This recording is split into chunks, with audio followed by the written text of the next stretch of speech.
ഇന്ന് എൻ്റെ ഒരു ഡേ ഇൻ മൈ ലൈഫാണ്. ഡേ ഇൻ മൈ ലൈഫ് എന്ന് പറയാൻ പറ്റില്ല, എൻ്റെ ഒരു ദിവസത്തെ കുറച്ച് ഭാഗം. അപ്പോൾ ഇന്ന് 10-12 ദിവസത്തെ സെംബ്രാക്കൊക്കെ കഴിഞ്ഞിട്ട് ഞാൻ തിരിച്ച് ഹോസ്റ്റലിലേക്ക് പോവുകയാണ്. രാവിലെ ഒരു 9:45 ആയപ്പോഴത്തേക്ക് ഞാൻ വീട്ടിൽ നിന്ന് ഇറങ്ങിയിട്ടുണ്ടായി. എനിക്കൊരു ഫ്രെയിം പോസ്റ്റ് അയക്കാനുണ്ടായിരുന്നു.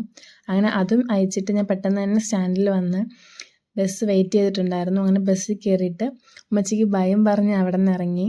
ഒരു 1:30 ആയപ്പോഴത്തേക്ക് ഞാൻ കോളേജിലെത്തി. അവിടെ എനിക്ക് വേണ്ടിയിട്ട് ഒരാൾ വെയിറ്റ് ചെയ്തിട്ടുണ്ടായിരുന്നു. ഞാൻ കഴിഞ്ഞ വീഡിയോയിൽ പറഞ്ഞ ആള് കാവ്യ. ഇതാണ് ആളുടെ റിയാക്ഷൻ. കേക്ക് കൊണ്ടുപോയതിൽ 3/4 ഭാഗം അവളാണ് കഴിച്ചത്. അവൾക്ക് നല്ല ഇഷ്ടപ്പെട്ടെന്ന് പറഞ്ഞിട്ട് കേക്ക് കഴിച്ചിട്ട് ഞങ്ങൾ ചോറ് കഴിക്കാൻ തുടങ്ങി. ചോറിന് ചിക്കൻ കറിയും അതുപോലെ അഗസ്ത്യപ്പൂവ് തോരനും അച്ചാറുമായിരുന്നു ഉണ്ടായിരുന്നത്. ഈ തോരനും അവൾ കഴിച്ചിട്ടില്ല എന്ന് പറഞ്ഞിട്ട് ഞാൻ കൊണ്ടുവന്നതാണ്. അങ്ങനെ ഫുഡൊക്കെ കഴിച്ചിട്ട് 3 മണിയൊക്കെ ആയപ്പോഴത്തേക്ക് ഞങ്ങൾ 3 പേരും കൂടെ വെക്കേഷനിലെ വിശേഷങ്ങളും ഇതൊക്കെ പറഞ്ഞ് ഓരോ കുറുക്കുറയൊക്കെ കഴിച്ചിരുന്നു. കോളേജ് ടൈം കഴിഞ്ഞപ്പോഴത്തേക്ക് അവർ വീട്ടിൽ പോയി. ഞാൻ നേരെ ഹോസ്റ്റൽ റൂമിലോട്ട് വന്നു. എനിക്ക് റൂമിൽ വന്നിട്ട് കുറച്ച് ജോലി ഉണ്ടായിരുന്നു. ഇത്രയും ദിവസം റൂമൊക്കെ പൂട്ടിയിട്ടിരുന്നത് കൊണ്ടിട്ട് പൊടിയും അതുപോലെ ബെഡ്ഷീറ്റൊക്കെ മാറ്റാനും ക്ലീൻ ചെയ്യാനൊക്കെ ഉണ്ടായിരുന്നു.